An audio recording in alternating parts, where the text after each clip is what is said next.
విషం జమ్ముతున్నారు. మీరు ఎంబడే దిగిపోండి అని చెప్పి ఈరోజు వాళ్ళ కుటుంబం అంతా మన మీద దాడి చేస్తున్నారు. ఇవాళ మిమ్మల్ని అందరినీ ఆలోచన చేయమని నేను అడుగుతున్నా. 10 సంవత్సరాల వారి పరిపాలనలో ప్రతి సంవత్సరం 2 లక్షల ఇండ్లు ఒకవేళ కట్టున్నా 10 ఏళ్లలో 20 లక్షల డబుల్ బెడ్రూమ్ ఇండ్లు పేదవాళ్లకు కట్టించుండే అవకాశం ఉండే.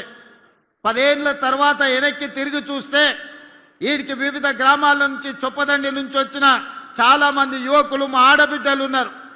ఏ గ్రామంలోనైనా మీకు డబుల్ బెడ్రూమ్ ఇండ్లు వచ్చినాయా? మీరు ఒక్కసారి ఆలోచన చెయ్యండి.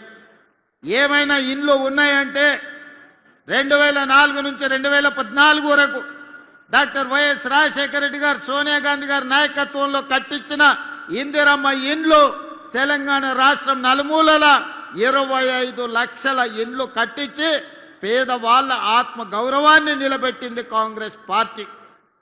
ఆనాడు రైతులు ఎదుర్కొంటున్న కష్టాలు, కాలిపోతున్న మోటార్లు, పేలిపోతున్న ట్రాన్స్ఫార్మర్లను చూసి డాక్టర్ వైఎస్ రాజశేఖర రెడ్డి గారు ఎల్పీ స్టేడియంలో ముఖ్యమంత్రిగా ప్రమాణ స్వీకారం చేసి మొట్టమొదటి సంతకం తెలంగాణ రైతాంగానికి ఉచిత కరెంటును అందించడమే కాకుండా 1300 కోట్ల రూపాయల బకాయిలను, వందలాది వేలాది క్రిమినల్ కేసులను రైతుల మీద ఉంటే ఒక్క కలం పోటుతోని కాంగ్రెస్ పార్టీ రైతులకు ఉచిత కరెంట్ ఇచ్చిన మాట వాస్తవం కాదా?